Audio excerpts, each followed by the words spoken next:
Well, happy Thanksgiving, or I should say at this point, Merry Christmas. I don't know if wherever you land on that, if you are a Christmas person right after Halloween, or you wait until Christmas until after Thanksgiving. But whatever. I hope you had a good Thanksgiving. I know Thanksgiving can be a difficult time. It can be a good time, or it can be a difficult time for some. Thanksgiving can really bring to attention of that you have family that you like to be around, or it reminds you that you don't have family that you like to be around, or you don't have family at all to be around. And I would just say that wherever you land on that, I hope that New Hope can be that family for you, that we could be people that come around you and encourage you when you need it, and comfort you when times are tough. So now that Thanksgiving is behind us now, we can now look forward to Christmas. And we are starting this new series called Who Needs Christmas? And let me just tell you from the start that coming up Christmas Eve, we have 3 services coming up. We have 1 o'clock, 3 o'clock, and 5 o'clock on Christmas Eve. So in the next 4 weeks, we're going to be in this series called Who Needs Christmas? And I wanted you to be thinking about who in your life that you can invite with you to the Christmas Eve services here at New Hope. So be thinking about that and praying about that right now, leading up to our Christmas Eve services. But right now, we're going to address the first week in this 4-part series called Who Needs Christmas? And when I say Christmas, I don't mean talking about trees or candy canes or cheesy music we only listen to once a year. I'm referring to the Christmas story. And even when I say Christmas story, I'm not referring to the classic Christmas movie that brought us lines such as "You'll shoot your eye out, kid," or the classic scene of freezing your tongue to a pole. No, I'm talking about the Christmas story where Jesus became human, where hope was birthed into the world once and for all to experience it. That we have this new hope that we can experience even in the midst of our pain, suffering, and tragedy of knowing that this world is not our home. That those things in our life remind us that we were made for something more. That our eternity is secure and this life is but a mist. And so Christmas is a time that we celebrate the birthing of this hope of Jesus coming in to dwell with us. But I have to say, though, Christmas didn't start with Mary and Joseph. Christmas actually started way, way back in the book of Genesis. Genesis 12 with a man named Abraham. Now, the book of Genesis is more of an historical document than it is a book. Now, we call it a book because it's in our Bibles, but the Bible didn't give us Genesis. Genesis existed long before we had the Bible that we have today in our hands. In fact, it was a document passed down in the Jewish tradition and Jewish culture. And so we have that now to give us context of who Jesus is and what he came to do. And in Genesis 12, we have the initiation of the promise that God had given to Abraham. Genesis 12, 1 through 4. It says this: "The Lord said to Abram, 'Go from your country, your people, and your father's household to the land I will show you.'" Verse 2. "I will make you into a great nation, and I will bless you. I will make your name great, and you will be a blessing. I will bless those who bless you, and whoever curses you, I will curse. And all peoples on earth will be blessed through you." So Abram went as the Lord had told him. Now, we don't know why exactly God chose Abraham, any more than exactly why we know God chose Mary. But what we do know is that God initiated his plan through a promise. When God said, "I will make you, Abraham, into a great nation." Now, at the time, Abraham was about 75 years old. His wife, Sarah, was about 90. And so the reality of this coming into picture was incredibly impossible in their eyes. But nevertheless, they had hope and the promise that God gave. And isn't it true that God does his best work when we are in our greatest need? That when we look around us and there's nothing for us to put hope in, that is when God shows up. And God certainly did in the life of Abraham. And he showed that in his faith by his obedience. And it says that in verse 6 of chapter 15, it said, Abraham believed the Lord, and the Lord counted him as righteous because of his faith. Because of his faith. Abraham stood on the promises of God. There's that old hymn, you may know it, called Standing on the Promises of God. Alan Jackson does a great rendition of it. If you haven't heard it, look it up on YouTube. But it goes, sing with me, ready? Standing on the promises of God, my Savior. Okay, I'm done. Pastor JC has never asked me quite yet to be on the worship team, but I am holding out for that invitation. I'm holding out for it, but we'll see. But no, Abraham, he believed the promise of God, and it showed in his obedience. When God said, go from your country, your people and your father's household to the land I will show you. And Abraham went. In that day, leaving your household, leaving your family, leaving your land, that would have been social suicide. Like, they didn't have social media back then where, like, nowadays it doesn't matter where you live. You could still be known. No, that was saying to them, I want to be forgotten. But regardless, Abraham's continued to believe. But notice that who's fulfilling these promises. Notice the pronoun here. In verse 2, I will make your name. I will make you into a great nation. I will bless you. I will make your name great. God, it's all God. It's not Abraham. It's all God. See, God is saying, I will be a part of your story. That I will be near when you need me the most. And the next time that your mind tells you that you're not enough, the next time that your mind, thoughts come into your mind that tells you that you don't have what it takes, that you don't have the resources, you tell those thoughts, you're right, I don't have what it takes, but my great God does. And I am trusting in him and him alone. We can have that same faith that Abraham had. And we see that through his obedience. And that this promise was that not only that God would make him into a great nation, but yet he would bless others through the nation that is created. And in that day, that was an unheard of concept. Nations didn't bless nations. Nations conquered other nations. Nations enslaved other nations. Nations plundered other nations. So this idea that this nation that was created by Abraham would bless other nations, this was something vastly new, something that they had never heard of before. But nevertheless, God fulfills his promise, and Sarah gives birth to Isaac. And then Isaac gives birth to Jacob and Esau, which if you haven't read that, go back and read it, the whole story about how Jacob and Esau was the firstborn, but yet Jacob was sneaky and stole the birthright, and he became the patriarch. And so Jacob has 12 sons, and one of those sons was Joseph, and Joseph was hated by his other 11 brothers, and so they wanted to kill him, but they were like, well, let's not just kill him to kill him, let's try to make some money off of it, so they sell Joseph into slavery. And he travels to Egypt.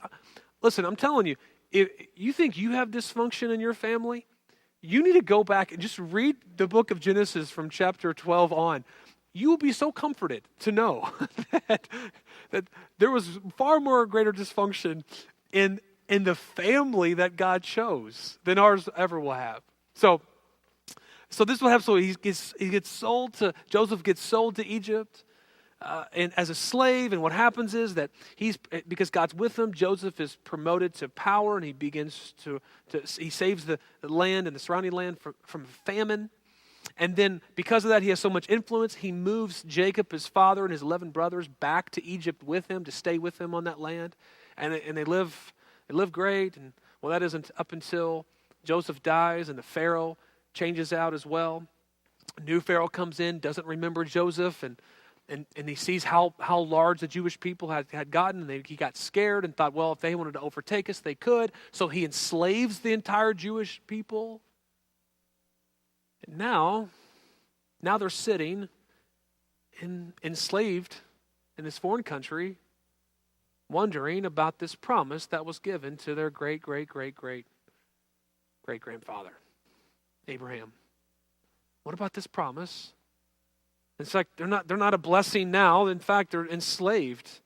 In fact, they're not trying to bless. They're not having other people look at them and say, well, I want to worship your God. No, why would I want to worship your God? You're enslaved. Your God can't even take care of you. But nevertheless, remember this, that God's silence does not imply his stillness. That God's silence does not imply his stillness. That even though in the moment there is nothing around us that could give us hope, we can have the faith of knowing that our God is working in the shadows to fulfill his plan, regardless if we see it or not. And we can have faith in that. So in their enslavement, God eventually rises up Moses, and Moses comes to Egypt with Aaron, and through 10 plagues, the Pharaoh releases them to their own land, to establish their own land. They finally go to the land of Canaan, and they begin this conquering of other nations. And then they establish their own country. Eventually they rise up King Saul, and then King David, and then King Solomon. And he was the wisest king to ever live. They had wealth and influence more than they could ever use. And finally, the people are maybe thinking, now this is it. This is the time that God had intended. This is the ability for us to be an influence, to bless those nations around us. But what happens is that Solomon begins to marry other women from other countries, of other religions, and they bring their idols in, and Solomon begins to worship their idols. And God says, no, not my people. And he causes the nation to split into two kingdoms, the northern kingdom, which was Israel, and the southern kingdom, which was Judea. And during this time, they're living in division. And then after 300 years, the northern kingdom is conquered by the Assyrians. And the southern kingdom is eventually conquered by the Babylonians, and they lead the people, the best and brightest, away into enslavement. And they consider the southern kingdom, as a vassal city for the Babylonian Empire. And imagine they're thinking now, enslaved once again, God, where are you? We had this great influence amongst our nations, and now we're enslaved. Where are you? You ever thought that? You ever thought that maybe in the midst of a struggle, or you're thinking, God, I'm just trying to tread water to stay afloat. Where are you? And the answer is, he's right there. He's right there. And he's working. This is what he told these people the Israelite people, now when they're enslaved. He sends the prophet Malachi. And Malachi reminds them of the promise that he had made years ago in 11:1. He says, my name will be great among the nations. God speaking to this people, my name will be great among the nations. I mean, really, God? Doesn't really seem great now. But yet he's reminding them of the promise, not their surroundings. He's reminding them of his faithfulness, not their resources. That we have those promises that we can hold on to as well. That God is with us, that he is for us, that he's working all things for our good and his glory. That he will never leave us nor forsake us. And see, as we begin to hold on to the promises of God, we can get through the most difficult of problems in life.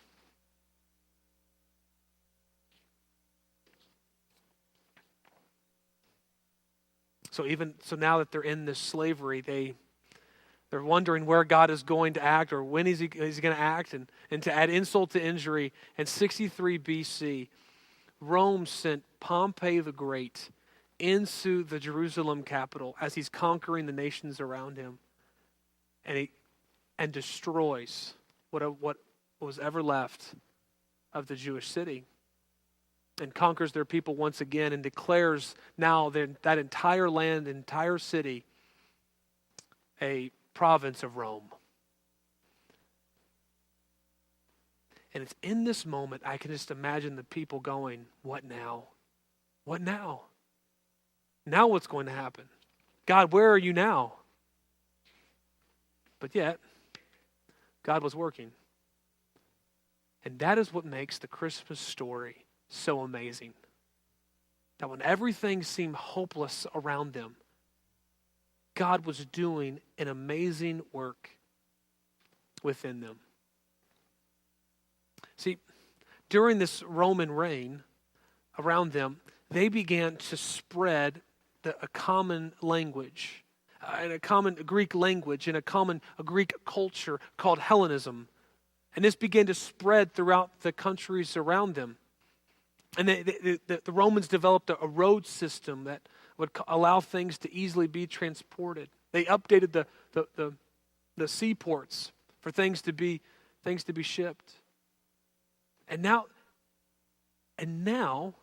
the Apostle Paul, years later, he looks back upon this time, and he says in Galatians 4:4, but when the set time had fully come, when the set time had fully come, God sent his Son, born of a woman. Get the context that this is happening in. They're conquered by the Assyrians, the Babylonians, the Persians, now the Romans. And Paul says, looking back, but when the set time had fully come, God sent his Son, born of a woman. So when the set time had fully come, when God's time had fully come, not their time, but God's time, not their way, but God's way, not their ideal picture, but God's perfect picture of what he had in store. So in this moment, Luke 1:26 through 28 says, God sent the angel Gabriel to Nazareth. Can you just imagine, like, everything is hopeless within the Jewish people. They're thinking that we had a little bit of hope before the Romans came, but now it's all our hopes have been dashed. And yet, God in this moment goes, the time is now. The time is perfect. Hey, Gabriel, let's go. It's time. And in the midst of their hopelessness, God sends Jesus to transform it all. So who needs Christmas? The world needed Christmas.